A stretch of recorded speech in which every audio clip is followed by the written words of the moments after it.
بسم الله الحمد لله حمدا كثيرا كما أمر ونشهد أن لا إله إلا الله وحده لا شريك له في الخلق والأمر إرغاما لمن جهد به وكفر ونشهد أن سيدنا ومولانا محمدا عبده ورسوله المبعوث إلى الأسود والأحمر لتتميم مكارم الأخلاق لا يخلق نبي ولا رسول بعده ولا أمة بعد أمته ولا كتاب بعد كتابه ولا شريعة بعد شريعته صلى الله تعالى عليه وعلى آله وأصحابه الذين هم خلاصة العرب العرباء وخير الخلائق بعد الأنبياء وهم كالنجوم في السماء للاهتداء والاقتداء وهم مفاتيح الرحمة ومصابيح الغرر أما بعد فقد قال رسول الله صلى الله عليه وسلم أكثروا هذه اللذات أكثروا ذكر هذه اللذات الموت أو كما قال عليه الصلاة والسلام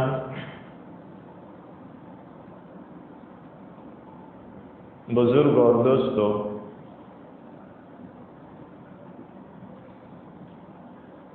گزشتہ جمعہ میں بات یہاں تک پہنچی تھی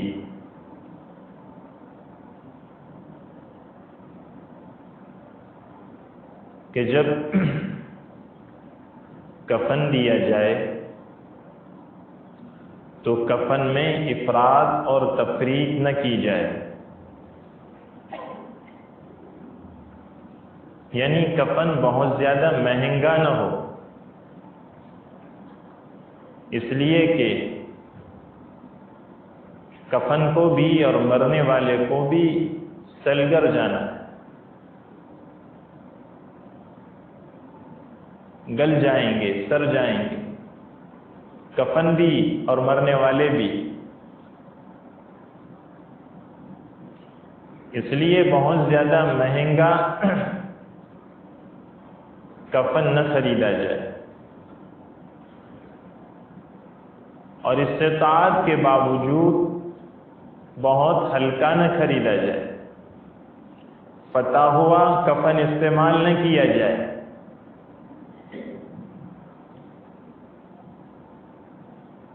جو مسنون کفن ہے اس سے زیادہ استعمال نہ کیا جائے۔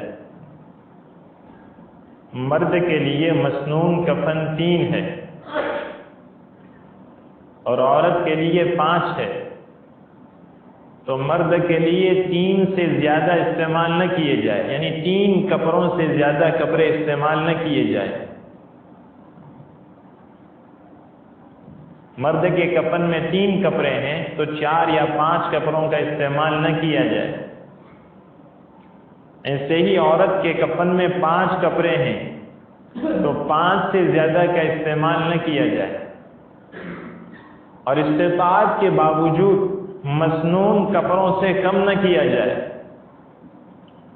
2 یا 1 میں نہ کفنایا جائے مرد کو، اور عورت کو 5 سے کم میں نہ کفنایا جائے استطاعت کے باوجود۔ ہاں اگر کسی کے پاس استطاعت ہی نہیں ہے تو جیسے گزشتہ میں عرض کیا تھا کہ کفن 1 کپڑے میں بھی ہو سکتا ہے،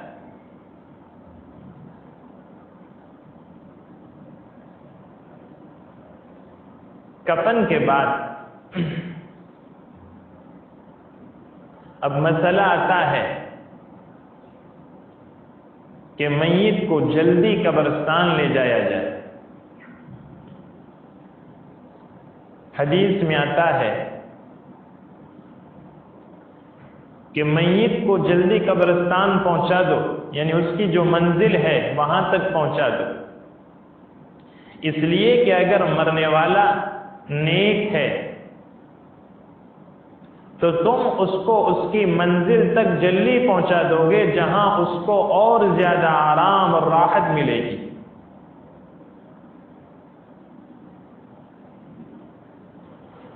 اور اگر مرنے والا بدکار ہے، فاسق و فاجر ہے، تو اس بدی کو، اس گنہگار کو اپنے کندھوں سے جلدی اتار دو۔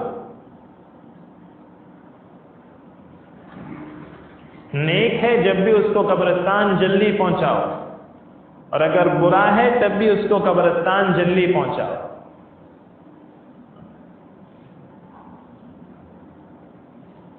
جب میت کو لے کر جاتے ہیں تو اس وقت اس کی روح ایک آواز لگاتی ہے۔ وہ روح اگر نیک ہے تو کہتی ہے مجھے جلدی لے چلو،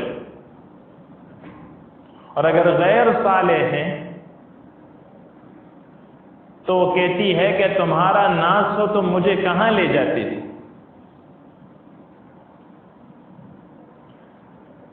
میت کا یہ اعلان حقیقی ہے۔ حدیث میں آتا ہے کہ انسان کے علاوہ ساری مخلوق اس اعلان کو سنتی ہے، اور اگر انسان سن لے تو بے ہوش ہو جائے۔ تو میت کا یہ کلام کرنا حقیقی ہے، اور ہم نے گزشتہ جمعوں میں بتایا تھا کہ روح کی قدر مشترک حص باقی رہتی ہے، اور اس کے بدن کے ساتھ کیا کیا جاتا ہے اس کا احساس روح کو ہوتا ہے۔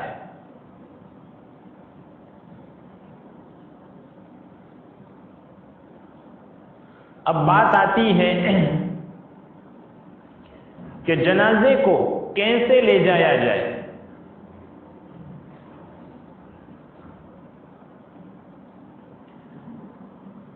جنازے کو لے کر جانے والے سفارشی ہے یا وداع کہنے کے لیے جاتے ہیں؟ جنازے کو لے کر جو جاتے ہیں تو کیوں جاتے ہیں؟ وہ سفارشی بن کے جاتے ہیں یا وداع کے لیے جاتے ہیں؟ حنفیہ اور مالکیہ کہتے ہیں کہ یہ وداع کے لیے جاتے ہیں۔ جب مہمان آتا ہے تو مہمان کو رخصت کرنے کے لیے میزبان کچھ دور تک چلتا ہے اور وہ اس کے پیچھے چلتا ہے۔ مہمان آگے ہوتا ہے اور وہ اس کے پیچھے ہوتا ہے اور کچھ دور تک وہ چلتا ہے۔ تو حنفیہ اور مالکیہ کہتے ہیں کہ یہ وداع کے لیے جاتے ہیں۔ اب یہ رخصت ہو رہا ہے تو اس کی وداع کے لیے جاتے ہیں۔ شافعی اور حنابلہ کہتے ہیں کہ یہ سفارشی بن کے جاتے ہیں۔ اللہ کے یہاں یہ سفارشی ہیں، اس کی سفارش کرتے ہیں اور سفارش کرنے والا آگے ہوتا ہے۔ اس تقریر سے یہ پتہ چلا کہ حنفیہ کے یہاں جنازے کے پیچھے چلنا افضل ہے، اور شافعیہ کے یہاں جنازے سے آگے چلنا افضل ہے۔ تھوڑی دیر کے لیے ہم غور کریں کہ ہم سب حنفی ہیں اور ہم جنازے سے آگے چلتے ہیں۔ یہ ناجائز تو نہیں ہے آگے چلنا، شافعیہ کے یہاں آگے چلنا ہی جو ہے افضل ہے، لیکن ہم حنفی ہیں اور حنفیہ کے یہاں افضل پیچھے چلنا ہے۔ جنازہ کتنے آدمی اٹھائیں گے؟ امام ابو حنیفہ رحمۃ اللہ علیہ کے یہاں جنازہ 4 آدمی اٹھائیں گے، اور امام شافعی رحمۃ اللہ علیہ کے یہاں جنازہ 2 آدمی اٹھائیں گے، اور 4 کے اٹھانے میں آسانی ہے۔ چنانچہ چاروں کونوں سے 4 آدمی جنازے کو اٹھائیں گے اور جنازے کو اٹھا کر لے جائیں گے، 40 قدم تک چلیں گے، پھر دوسرے 4 آ جائیں گے جو اٹھائیں گے۔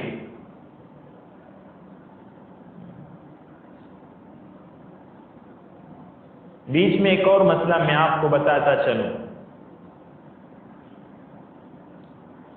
ہم کسی جگہ پر بیٹھے ہوئے ہیں اور ہمارے پاس سے جنازہ گزرا تو اس وقت کیا کرنا چاہیے؟ نبی کریم صلی اللہ علیہ وسلم کے زمانے میں آپ صلی اللہ علیہ وسلم کہیں پر تشریف فرما تھے کہ جنازہ آیا تو نبی کریم صلی اللہ علیہ وسلم کھڑے ہو گئے۔ آپ صلی اللہ علیہ وسلم سے عرض کیا گیا کہ یہ تو یہودی کا جنازہ ہے، اور جنازے پر کھڑا ہونا تو تکریم کے لیے ہوتا ہے، تو کیا آپ اس کی تکریم کے لیے کھڑے ہوئے؟ تو آپ صلی اللہ علیہ وسلم نے ارشاد فرمایا کہ موت نہایت خطرناک چیز ہے، خوف میں ڈالنے والی چیز ہے۔ حکمت یہ تھی جنازے پر کھڑے ہونے کی کہ جنازے کو دیکھ کر اپنی موت یاد آ جائے، اور موت کا یاد آنا اس کا احساس نہیں ہو سکتا کہ کس کو موت یاد آئی، تو کھڑے ہونے کو موت کا احساس قرار دیا، یعنی جنازے کو دیکھ کر کھڑا ہوا تو گویا یہ سمجھا جائے گا کہ اس نے جنازے کو دیکھ کر موت کو یاد کیا۔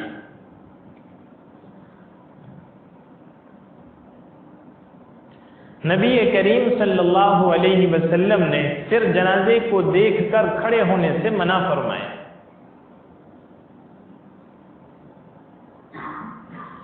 اس لیے کہ نبی کریم صلی اللہ علیہ وسلم کو یہ خیال ہوا کہ کہیں اس کو دلیل بنا کر لوگ زندوں کے لیے بھی نہ کھڑے ہونے شروع ہو جائے۔ دنیا والوں کا رواج ہے کہ جب کوئی بڑا آدمی آتا ہے تو اس کو دیکھ کر لوگ کھڑے ہو جاتے ہیں، اور یہ اعجمیوں کے یہاں ہے، عربوں کے یہاں نہیں ہے۔ تو نبی کریم صلی اللہ علیہ وسلم نے اس لیے منع فرمایا کہ کہیں لوگ یہ قیاس نہ کرنے لگے کہ جب مردوں کے لیے تعظیماً کھڑا ہوا جاتا ہے تو زندوں کے لیے کیوں نہیں؟ زندوں کے لیے بدرجہ اولا کھڑا ہونا چاہیے۔ آپ کو یہ خیال ہوا، اس لیے آپ نے منع فرما دیا۔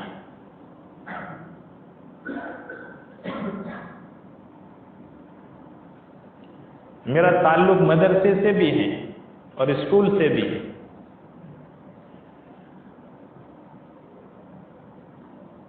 مدرسے میں جب استاد کلاس میں آتا ہے تو بچے کھڑے نہیں ہوتے،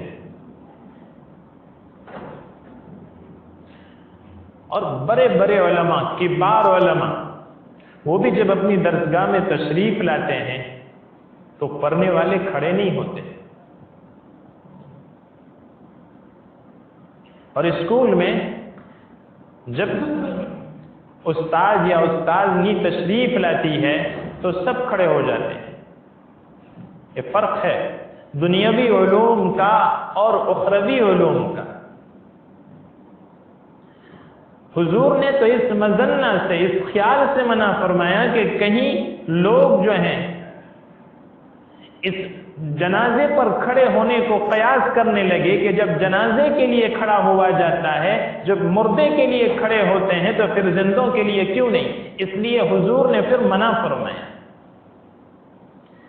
کھڑا کرنا اس لیے تھا یا کھڑا ہونا اس لیے تھا کہ موت کو یاد کرنا، اس کا پتہ کوئی نہیں لگا سکتا کہ کس نے موت کو یاد کیا، تو جو کھڑا ہوا اس کے متعلق یہ سمجھا جائے گا کہ اس نے موت کو یاد کیا، لیکن اس مظنہ کی وجہ سے، اس خیال کی وجہ سے اس سے بھی منع فرمایا۔ بہرکیف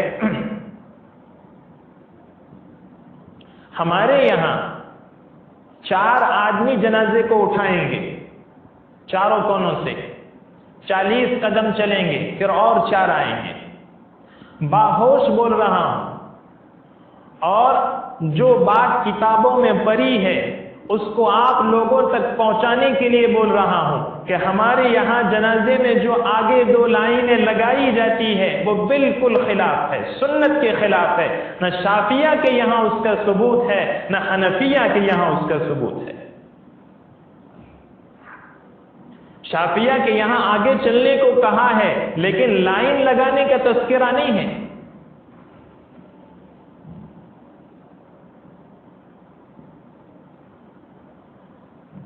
جب تک یہ بات کہی نہیں جائے گی، لوگوں کے علم میں نہیں آئے گی، تو اس پر عمل کیسے ہوگا؟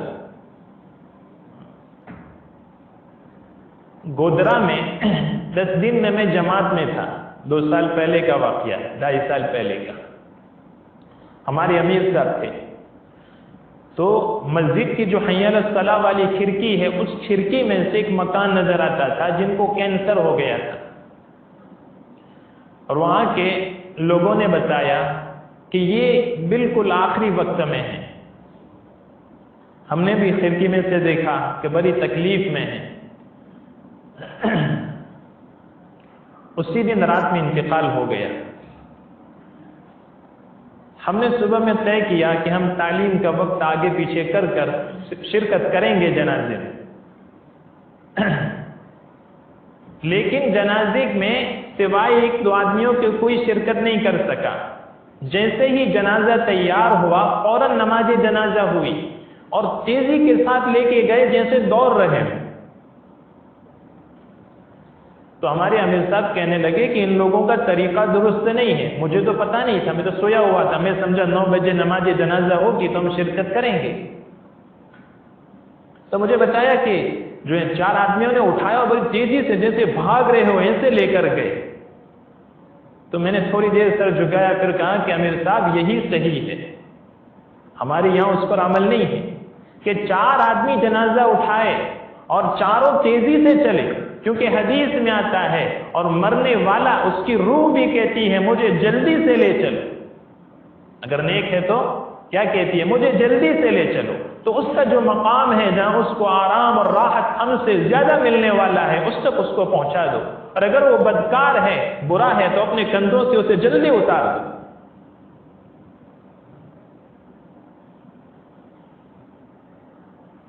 یہ سنت طریقہ ہے، آگے لائن لگانا بالکل درست نہیں ہے۔ آپ حرمین شریفین میں بھی دیکھ لیں، مسجد نبوی میں جو قبلے والی سائٹ ہے اس سے آگے کبھی چلے جائیے، جنازہ وہاں سے کیسے لے کے جاتے ہیں اور کتنی تیزی سے لے کے جاتے ہیں۔ شافعیہ کے یہاں آگے چلنا اس لیے ہے کہ وہ جو جنازے میں ساتھ جاتے ہیں ان کو سفارشی مانتے ہیں کہ اللہ کے یہاں سفارش کرنے والے ہیں، اور حنفیہ کہتے ہیں کہ یہ وداع کے لیے جاتے ہیں، رخصت کے لیے جاتے ہیں، اس لیے پیچھے چلیں۔ اب آتی ہے نماز جنازہ کی بات۔ امام اور قبلے کے درمیان میں جنازہ ہونا چاہیے، اور اس میں بھی فرق ہے، ابھی میرے ذہن میں نہیں ہے، لیکن مرد میت ہو تو کہاں کھڑا ہونا ہے اور عورت میت ہو تو کہاں کھڑا ہونا ہے، اس میں بھی فرق ہے۔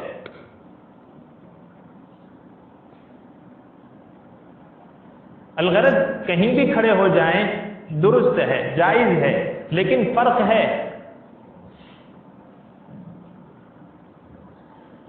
یہ لوگ میت کی دعا کرنے کے لیے قبرستان جاتے ہیں۔ میت کے لیے قبرستان جانا یہ بھی مسنون ہے، اور اس کی 4 وجہ ہیں۔ پہلی وجہ یہ ہے کہ اس میں میت کی تکریم ہے، عزت ہے۔ دوسری وجہ یہ ہے کہ اس میں رشتہ داروں کی دل جوئی ہے کہ یہ لوگ بھی جو ہے اس غم میں ہمارے ساتھ ہے۔ تیسری وجہ یہ ہے کہ یہ لوگ جب نماز جنازہ کے لیے جائیں گے تو اس وقت اگر لوگ زیادہ ہوں گے تو زیادہ لوگوں کی دعا میں ایک اثر ہوتا ہے۔ ایک اور بات بھی اس میں بتاؤں، 1 مہینے تک یہاں پر وبا کی وجہ سے یاسین شریف پڑھی گئی۔ یہاں ثواب پہنچانا مقصد نہیں تھا کسی میت کو کہ لوگ یاسین پڑھ کے اٹھ کے چلے جاتے ہیں اور دعا کے وقت 4-5 آدمی رہتے ہیں۔ زیادہ لوگوں کی دعا میں ایک تاثیر ہوتی ہے، اور جنازے میں زیادہ لوگوں کو اسی لیے لایا جاتا ہے تاکہ یہ سب مل کر اللہ تعالیٰ سے دعا کریں میت کے لیے، تو یہ دعا جو ہے حجابات کو چیرتے ہوئے اللہ تک پہنچے اور میت کی مغفرت کا سبب بنے۔ لوگ علیحدہ بھی دعا کر سکتے ہیں میت کے لیے، لیکن سب کو جمع کیوں کیا جا رہا ہے؟ اور وہ نماز جنازہ کہتے ہیں، وہ نماز نہیں ہے، دعا ہے۔ اس میں کیا ہوتا ہے؟ نہ رکوع نہ سجدہ، کچھ بھی نہیں۔ یہ تو کہتے ہیں نماز جنازہ، اصل میں دعا ہے، اور نیت دعا ہی کی جاتی ہے کہ میں میت کی دعا کرتا ہوں اللہ کے واسطے۔ نبی کریم صلی اللہ تعالی علیہ وسلم کے زمانے میں مسجد نبوی کی صفائی کرنے والی ایک حبشن تھی۔ یہ بہت بڑی نعمت ہے اللہ تبارک و تعالیٰ کی، جن کو مسجد کی صفائی میں سے کچھ مل جائے۔ تو وہ جھاڑو دیا کرتی تھی، اس کا انتقال ہو گیا۔ نبی کریم صلی اللہ علیہ وسلم کو اس کی اطلاع نہیں دی گئی۔ لوگوں نے اس کی نماز جنازہ پڑھ لی۔ آپ کو پتا چلا تو آپ نے کہا کہ مجھے بتایا کیوں نہیں؟ نبی کریم صلی اللہ علیہ وسلم اس کی قبر پر تشریف لے گئے اور آپ نے نماز جنازہ پڑھی۔ یہ مسئلہ بھی یاد رکھے، کوئی والی ہو، مرنے والے کا والی ہو، باپ ہو یا بیٹا ہو، اور اس کی اجازت کے بغیر اگر نماز جنازہ ہو گئی ہے تو وہ آ کر قبر کے پاس 3 دن تک، یعنی 3 دن گزرنے سے پہلے تک نماز پڑھ سکتا ہے۔ 3 دن کے بعد میت پھول جاتا ہے، پھٹ جاتا ہے، 3 دن کے بعد وہ گندا ہو جاتا ہے، اس لیے اب نماز جنازہ نہیں پڑھ سکتے۔ مرنے کے بعد سے لے کر 3 دن تک سے پہلے اگر وہ آ جاتا ہے اور وہ نماز پڑھنا چاہتا ہے تو پڑھ سکتا ہے۔ تو نبی کریم صلی اللہ علیہ وسلم نے وہاں پر نماز جنازہ پڑھی، پھر فرمایا کہ یہ قبریں اندھیریاں ہیں، تاریکیاں ہیں، میری نماز پڑھنے کی وجہ سے یہ قبریں منور ہو جاتی۔ پتہ یہ چلا کہ اگر کوئی بڑا آدمی موجود ہو، کوئی بزرگ آدمی موجود ہو تو اس سے نماز جنازہ پڑھائی جا سکتی ہے۔ نماز جنازہ پڑھانے کا حق باپ کو یا بیٹے کو ہے، مرنے والے کے باپ کو یا بیٹے کو ہے۔ عالم ہونا ضروری نہیں، حافظ ہونا ضروری نہیں، باپ یا بیٹا جو اس کا والی ہو وہ نماز جنازہ پڑھا سکتا ہے، یا اس کی اجازت سے کوئی پڑھا سکتا ہے۔ بعض لوگ کیا سمجھتے ہیں، امام کو بتاتے نہیں اور کہا کہ وہ پڑھائیں گے۔ امام بیچارہ مسئلہ جانتا ہے کہ انہوں نے بتایا نہیں تو میں کیسے پڑھاؤں، کیونکہ حق کس کا ہے، باپ کا ہے یا بیٹے کا ہے، مرنے والے کی۔ تو بتانا پڑتا ہے، اور یہ بھی امامت کی ذمہ داریوں میں سے نہیں ہے۔ امام چاہے تو پڑھائے، یہ اس کی ذمہ داری ہے، لیکن ہمارے یہاں الحمدللہ سارے ائمہ مساجد پڑھاتے ہیں، کوئی منع نہیں کرتا۔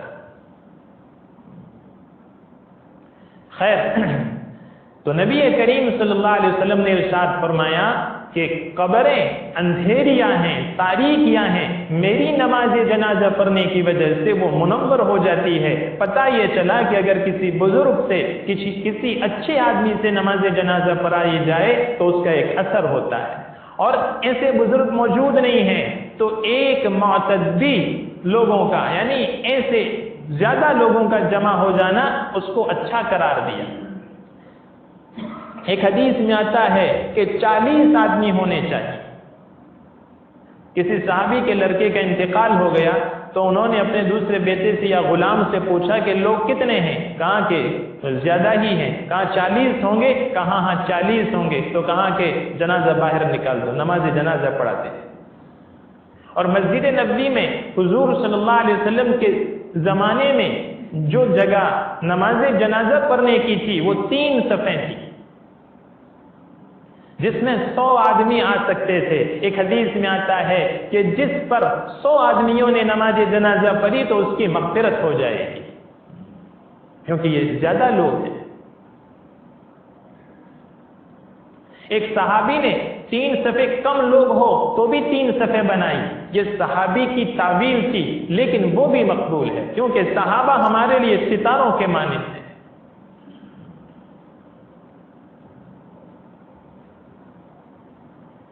جنازہ امام اور قبلے کے بیچ میں رہے گا، پھر دعا کی جائے گی، 4 تکبیروں کے ساتھ نماز جنازہ ہوتی ہے۔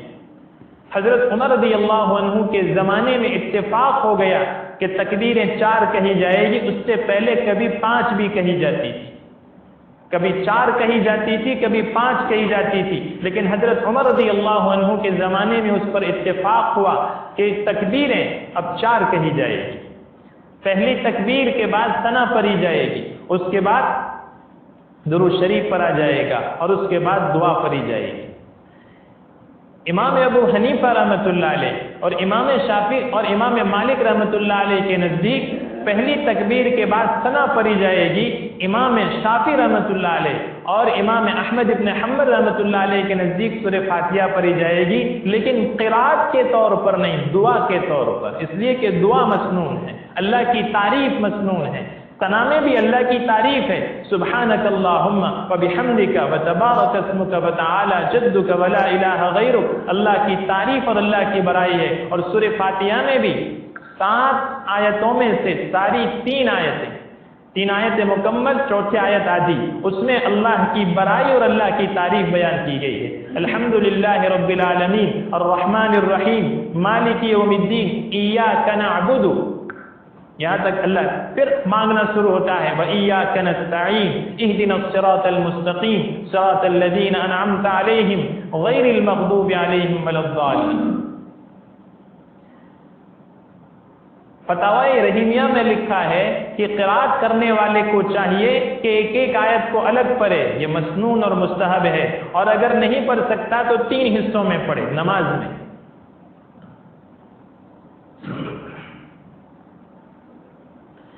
جو دعا پڑھی جائے گی وہ حدیث میں مختلف 3 دعائیں آتی ہیں۔ ہمارے یہاں جو دعا لوگ پڑھتے ہیں، اللہم اغفر لحینا ومیتنا وشاہدنا وغائبنا وصغیرنا وکبیرنا وذکرنا وانثانا، اللہم من احییتہ منا فاحیی علی الاسلام ومن توفیتہ منا فتوفہ علی الایمان، اللہم لا تحرمنا اجرا ولا تفتنا فیما بعد۔ اسی دعا میں بعد میں یہ بھی ہے، لیکن بچوں کو وہاں تک پڑھاتے ہیں تو سب لوگ وہی جانتے ہیں، جو بچپن میں پڑھا ہے وہ بہت یاد رہتا ہے۔ اسی دعا میں یہ بھی ہے، اللہم لا تحرمنا اجرا، یا اللہ ہم نے جو یہ میت مر گیا اور اس کے جانے پر، اس کے فوت ہونے پر جو صبر کیا ہے، اس کا اجر ہمیں عطا کرنا، محروم نہ کرنا، اور اس کے بعد ہمیں کسی فتنے میں مبتلا نہ کرنا کہ کہیں ہم ہدایت کے راستے سے ہٹ کر کہیں گمراہ ہو جائیں۔ ولا تفتنا فیما بعد، ولا تفتنا بعد۔ اور بھی دعائیں ہیں حدیث کی کتابوں میں۔ تو اس طریقے سے نماز جنازہ ہوگی۔ یہ دعا ہے، سلام کے بعد کوئی دعا نہیں ہے۔ دوسری بات بھی ہوش کے ساتھ کہتا ہوں کہ ہمارے یہاں بھی میت کو دفن کرنے کے بعد جو دعا کی جاتی ہے وہ دعا سراسر بدعت ہے۔ ہم لوگوں کو کیا بدعتی کہتے پھریں گے، خود بدعت ہمارے اندر موجود ہے۔ ہمیں خود سنوارنے کی ضرورت ہے کہ جب میت کو دفن کر دیا جاتا ہے، اس کے بعد جو وہاں پر کھڑے ہو کر دعا کی جاتی ہے وہ دعا بدعت ہے، اور ہم بھی اسی بدعت کا ارتکاب کر چکے ہیں۔ اللہ تعالیٰ معاف فرمائے۔ آپ تحقیق کیجئے، دعا ہے، آپ دوسری جگہوں پر جا کے دیکھیے، جماعتوں میں جا کے دیکھیے کہ جب میت کو دفن کر دیا جاتا ہے تو کوئی کھڑے ہو کر دعا کرتا ہے وہاں پر۔ اللہ تعالی ہم تمام کو کہنے سننے سے زیادہ عمل کرنے کی توفیق عطا فرمائے۔ آمین وآخر دعوانا الحمد للہ رب العالمین۔